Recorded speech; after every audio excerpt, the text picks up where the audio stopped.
Morning traders, nongeye kubaha ikaze kuri Kevin Trader, aho tuzajya turebera byinshi ku bijyanye na Forex trading.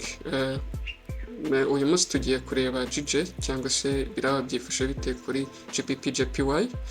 Mbere y'uko dutangira reka mbanze mbanyuremo gato ejo uko byagenze. Nari nababwiye ko market yari iri muri iyi zone. Nari nababwiye ko icyo tugomba kurindira ari uko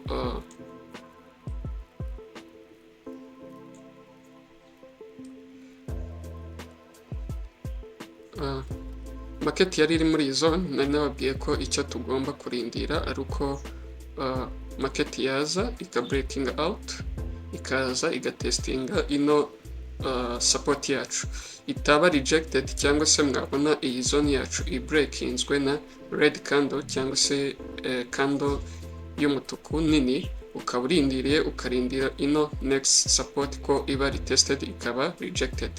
As you can see niko byagenze, yaje iba retested inshuro ya mbere, ibi ya kabiri iba rejected, ibona gukomeza hejuru. So I think ko abari bakanuye mwabashije kuyakorera amafaranga cyangwa se aba trading iriya session, uko entry ngewe nari kwinjira ahangaha after this candle, nari kwita ninjira ahangaha na targetinga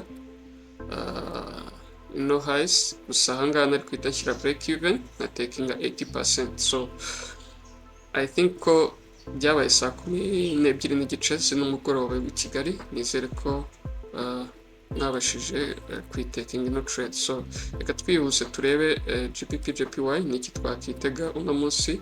Nk'ibisanzwe rero turahera analyse zacu muri daily time frame, turebeho byifashe bite. Market yacu iri bullish, urebye zino candles zikurikirana uko ziri bullish zerekana ko market yacu iri muri uptrend. So twihuse nk'ibisanzwe reka tumakinge highs na lows ya current candle. Icyo bidufasha kumenya range ya market y'uyu munsi ahiri cyangwa se trading zone y'uyu munsi ahiri. So line yacu turayihindura purple ibisanzwe, twibaze ngo market yacu no munsi iramutse breakinze ino resistance, ni next support yabahe. Next support yabira ahangaha. Okay, tuyihindura yellow line, and iramutse breakinze ino support, next iramutse breakinze ino resistance, next support yaba hehe? Next resistance yaba iraha. So tujye kuri za support, tuvuge ngo ino kandi iramutse breakinze kaza hasi, next support yacu aho yabiri na hangaha. Okay, indi support ikaba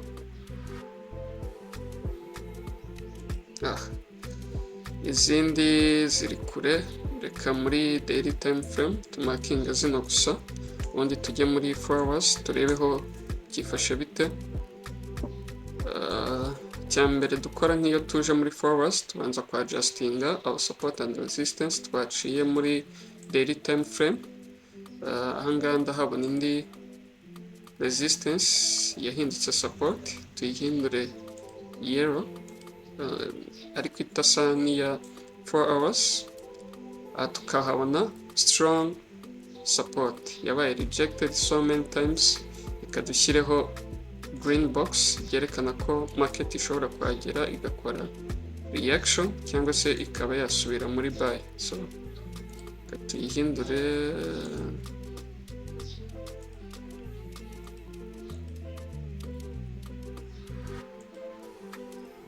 okay.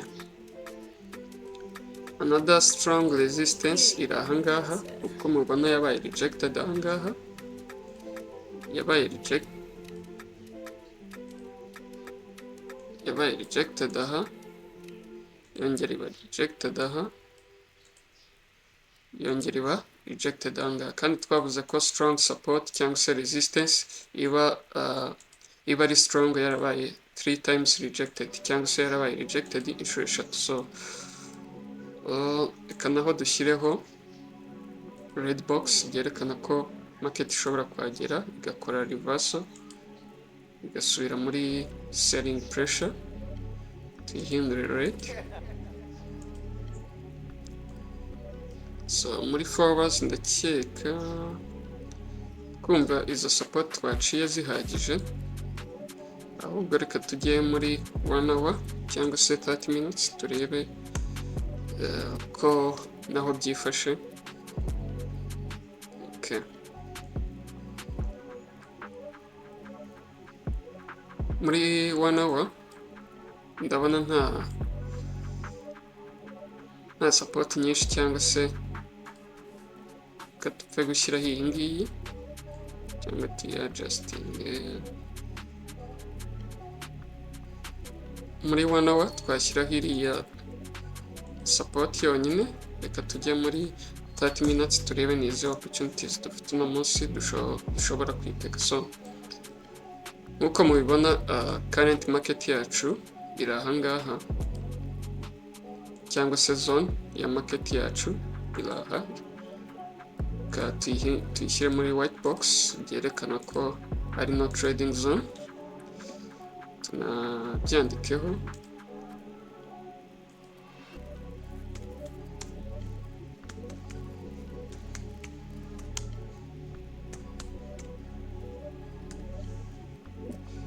So ikintu tugomba gutegereza nkuko twabibonye ko market iri bullish, ikintu tugomba gutegereza ni breakout from this box, ikaza igakora retest, ikaza gukora retest of this resistance, tugatinga take profit yacu ahangaha. So twumva iyo ariyo option ya mbere twakitegura ubu ngubu. Indi option ihari wenda iriya itabaye retested, ikindi twarindira nuko ya breaking ino resistance, igakora retest ikabona continuation,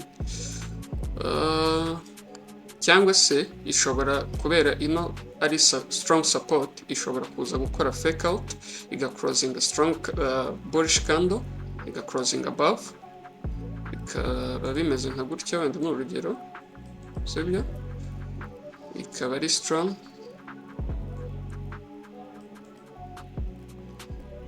bullish igaclosing above resistance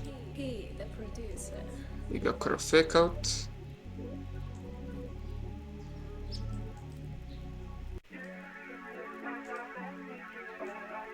so ubonye ibintu bimeze nka gutya kandi imwe iri bullish igaclosing above, indi candle next candle igaclosing inside this range, icyo wakora wahita ujya for shorts cyangwa se wahita useringa ugategetinga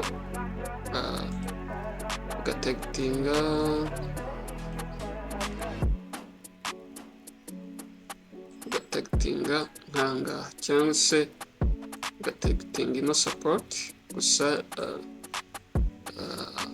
ndatekereza byaba ari ibyo, ni ibyo wakitega kuri GJ, ariko yagira nga ugaclosinga 80% ugasiga 20% ari running. So kumva ari ibyo twakitega, ibindi byo kugaruka ahangaha ishobora kugaruka igakora retest cyangwa breakout, ariko ngewe option nabahereza ni izo eshatu, kuba ya breakinga ino resistance ikaza igakora retest ikabona continuation, cyangwa se ikaba ya breakinga ino resistance yindi strong resistance ikaba yakora retest continuation.